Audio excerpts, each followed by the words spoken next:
Auspicia a Impacto Económico Protección Catódica del Comahue. Cluster CIAR, el equipo que lo hace posible. En el cuarto bloque, la segunda parte de la entrevista a Javier Iguacel, ex ministro de Energía. Javier, te llevo a la cuenca neuquina.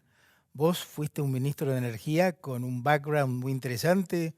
Has estado en la trinchera como ingeniero en petróleo, bueno, trabajando en empresas petroleras.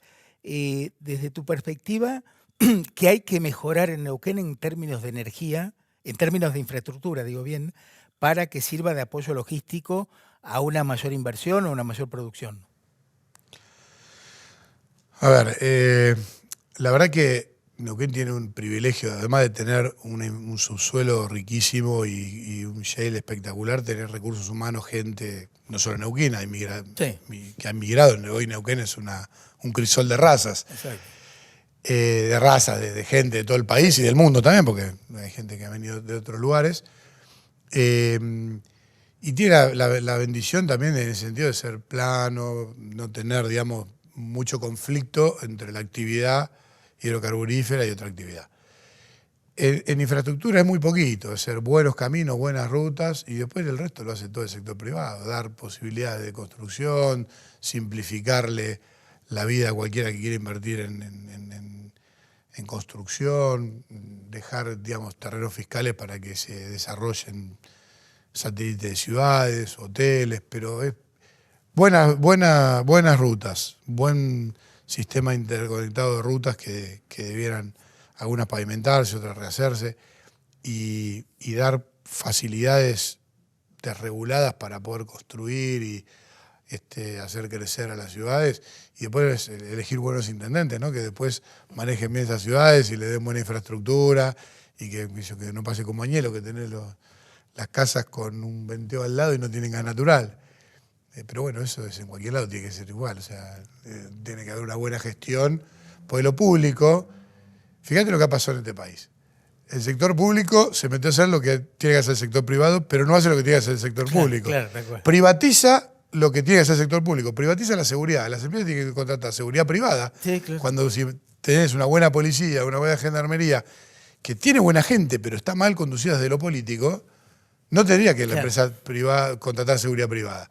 Y se te mete a hacer explotación petrolera, que para eso está el sector privado. Sí, Esas son las dicotomías. Ocuparse que tiene que ocupar. Buena educación, buena salud, buena infraestructura pública, buena justicia. Sí. ¿Cierto? Es básico, pero es así.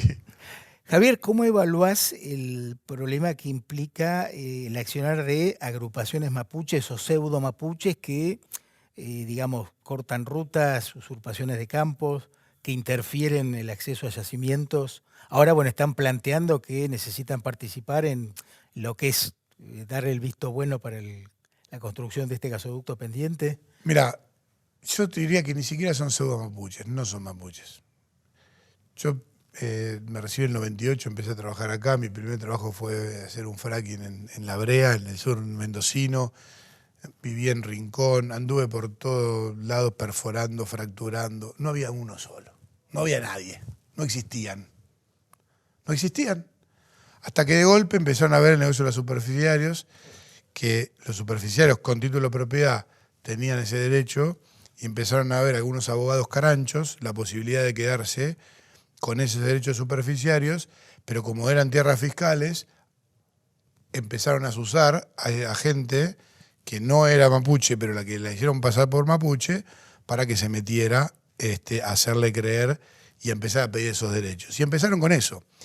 Y ahí Kirchner tiene mucho de la culpa, porque alimentó a Repsol a empezar a darle plata. Claro. Con Eskenazi, el gerente de los cosos regulados y no sé qué circo. Sí.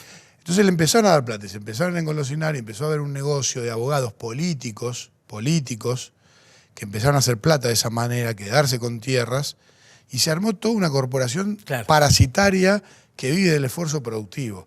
¿Qué pasa acá con los mapuches? Pasa, o no mapuche, los que dicen ser mapuche, pasa mapuche con los que manejan los planes sociales en el Gran Buenos Aires o en otros lugares y son gerentes de la pobreza, pasa con la obra pública cuando hay alguien que es un vivo que se queda por amigo del poder con una tajada, de lo que vale 10, lo hace por 5 y se queda con 5, y el político de turno. Es decir, esa política parasitaria se reflejó en eso. Yo creo que si hay algún grupo étnico, existía muy adentro de la cordillera, que existen y que no tienen nada que ver con la explotación petrolera y con la explotación en general. Es decir, que me parece que es una vivada de algunos que están usando a la gente como los del día de este mundo usan a los que no tienen trabajo, claro, y los hacen hacer piquetes. Javier, ¿cómo evaluás lo que ha sido la curva de aprendizaje en la Argentina, enfocada en el sector oil y gas, obviamente, en lo vinculado a lo no convencional? No, muy acelerada. Nosotros tuvimos la ventaja de que en Estados Unidos comenzara a hacerse el fracking del shale y que ellos hicieran muchos experimentos, para decirlo de una manera. Nosotros venimos fracturando hace mucho tiempo, muchos años. Argentina es un gran fracturador. Yo todo el mundo le decía cuando me decía, vos estás loco. Mira, yo vivía en Neuquén, le digo, mi hijo neuquino, yo veía pasar los camiones de fractura por la 22, estuve arriba de camiones de fractura decenas de veces, centenas de veces. Es decir, no veo impedimento para que esto se desarrolle. Sabemos cómo hacerlo. Y la ventaja de ellos se hayan dado contra la pared, se invirtió mucho en explorar qué era lo mejor que convenía. Y acá, haber tomado eso con toda la practicidad y la capacidad de ingeniería y de geología que había, aceleró el proceso rapidísimo. La verdad que nosotros acá yo estuve en los centros de estudios de Exxon, de Shell, y en muchos aspectos nos envidian, y ellos que llegaron tarde a Estados Unidos. ¿Por qué llegaron tarde? Porque no le creían, ¿viste? Era como los viejos del petróleo, estaban en el offshore, los mega yacimientos, y los chiquititos en Estados Unidos, los pymes, claro, el chacarero de acá, el contratista del campo, empezó siembra directa, siembra variable, uso satelital, y allá empezaron lo mismo, el Chesapeake, el Pioneer, los que estaban afuera. Y empezaron a agarrar áreas, y empezaron a hacerse de todo, y los grandes, Exxon, Shell, quedaron afuera. Después tuvieron que ir y comprar, claro, todas esas áreas. Claro. Acá la vieron en el medio y empezaron a comprar antes. Claro, pero qué interesante lo que planteas, ¿no? Pymes petroleras en Estados Unidos fueron las que lideraron el proceso. Totalmente, totalmente. Nunca lo hubiera hecho la industria madura, porque lo veía como algo... Incluso acá nos pasó, ¿no? La generación anterior a la nuestra lo veía medio más, qué sé yo. La resistencia al cambio. La resistencia al cambio, pero bueno, había una generación nueva que decía, che, pará, acá no hay pymes porque no es que el dueño de la superficie, el dueño de la tierra, entonces no hay tanto, claro, contratista. Claro.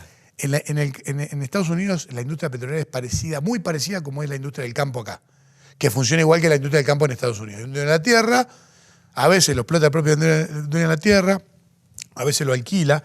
La regalía, el explotador, digamos, petrolero, el productor petrolero no se la paga al Estado provincial o nacional, claro, se la paga al dueño del campo. Claro. El concepto de regalía nace allá del royalty. Claro. Y a veces es mucho más alto que acá. Llegan al 30%, 25%. Claro. Negocian regalía por pozo, sí, por horizonte. Sí. Bueno, yo siempre digo que si en la Argentina el subsuelo fuera privado, Neuquén sería Texas, ¿no? Sin duda. Mirá, es casi Texas sin serlo. Ah, sí, tenemos una brecha, pero... No, pero... Digamos, el incentivo... Bueno, yo tengo como un poco de amor por esta tierra, ¿no? No, seguramente, y el potencial está. Pero bueno, vamos a... Yo creo que tenemos una gran oportunidad en 2023, y si hacemos bien las cosas, elegimos bien, en 20 años vamos a decir somos Texas. Ustedes van a poder decir, porque yo capaz que vivo acá, ojalá me pueda retirar en la cordillera. Pero creo que vamos a poder decir digamos que empezamos a ver ese desarrollo, ese país desarrollado y rico, que no solamente económicamente, que es una parte, digamos, de la, claro, sino de la riqueza, intelectualmente, culturalmente, emocionalmente, toda la riqueza que el hombre puede desarrollar, que lo hace a través de la libertad. Siendo libre, estuvimos hablando mucho de economía, es un programa de economía, pero... Yo creo lo mismo, sí, a nivel educativo, lo mismo a nivel de justicia, a nivel de desarrollo de las personas. Cuanto más libertad hay, más poder distribuido. Pues yo creo en la gente, creo en el poder de la gente. ¿Y cómo se le da poder a la gente? Se le da libertad. Ahora, para el político tradicional, ¿eso qué es? Es veneno, porque es ir en contra de su propio poder. O sea, Tiene menos protagonismo, si yo, menos importante. cuando bajé impuestos en Sarmiento, Claro. me quité poder a decir yo qué hacer con el dinero. Ahora decide la gente qué hace con el dinero. Qué buena experiencia. Y nos fue esa, muy bien. Y nos fue muy bien. Contame alguna de los impuestos que eliminaste o de Derecho a tasas. construcción, patente de moto, guía de hacienda, que ya es muy común, o sea, que para transportar ganado. No se paga, por ejemplo, para sacar las mesas a la calle, no pagas por mesa, que antes se pagaba. Publicidad en la vía pública. Habilitación comercial no se paga. Seguridad y higiene, si sos monotributista en las categorías, no pagás. Los que pagan la bajamos a la mitad, los que quedaron pagando.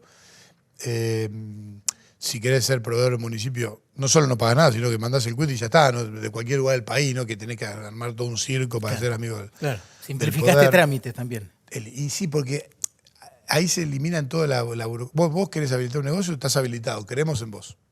Lo único que verificamos es que esté instalado en la zona que el Consejo Deliberante aprobó como zona comercial, industrial clase 3, clase 2, para que sea ordenado el crecimiento de la ciudad y una persona se construye una casa y la del otro día no le ponga una refinería al lado, obviamente, o al revés, Claro. que después tenés conflicto social. Claro. Se chequea eso y te dice, mira, vas a poner un boliche, bueno, tenés que poner tantos metros cuadrados, 2 matafuegos, la cocina tiene que tener tal cosa, por bromatología, seguridad, las condiciones mínimas de salubridad y seguridad. Esto es lo que tenés que cumplir. En un par de meses vamos a ver que estés bien, te damos 6 meses para acomodar todo, porque el que arranca a veces no tiene para todo. Claro, Y a los 6 meses, bueno, ahora sí, tenés que tener todo lo que te dijimos. Pero la habilitación es inmediata y definitiva. Definitiva. No tenés que estar cada tanto renovando. Salvo que no cumplas, bueno, ahí cabe primero una llamada de atención, una infracción, pero creemos en la gente.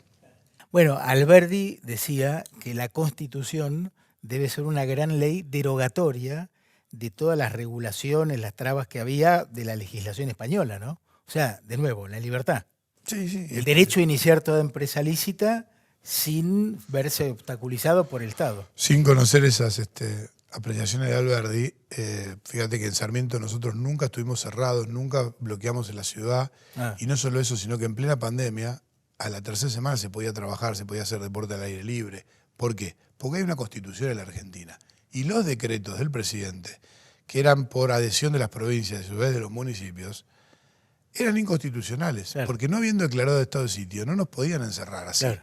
Que pudiera regular la manera de cuidarnos, de cómo... Nosotros dijimos, bueno, a ver, usemos el barbijo hasta que llegue la vacuna, cuidémonos, estamos de acuerdo. Ahora, salir a caminar o a correr o trabajar en una obra al aire libre, 4 o 5 personas haciendo una casa, o un empleado doméstico que iba a una casa a limpiar o a planchar, o en un taller de costura que estaban todos separados las máquinas. Era ridículo que no se pudiera trabajar, era ridículo. ¿Qué pasó? Entre la baja de impuestos y que permitimos hacerlo, venían todos a Sarmiento. Entonces se crearon 100 habilitaciones, se crearon 100 empresas, 100 pymes, 100 nuevos negocios. De 400 habilitaciones pasamos a 500. Claro. O sea, no había bares y cervecerías, se abrieron 3. Venían de todos los pueblos a Sarmiento. O sea, pasaba a ser como el epicentro. Claro. Es que 100.000 habitantes venían de todos lados a Sarmiento porque todo lo más está cerrado. Claro. Mirá, nosotros teníamos una cancha de golf que no es pública, sino que es en un campo. Pero está dentro del circuito, que tiene habilitación.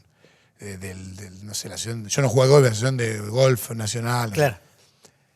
Como estaba habilitado, nosotros la dejamos al golf. ¿Cómo te vas a contagiar? Jugás solo. Es ridículo. Claro. Siempre la dejamos habilitada. Venían aviones de todo el país, bajaban en el aeródromo, Fantástico. desde Córdoba, no sé qué fueron, pero desde Córdoba, de Santa Fe, de toda la provincia de Buenos Aires, llegaban. A las 6 de la mañana, una escarcha bárbara, jugaban, se iban.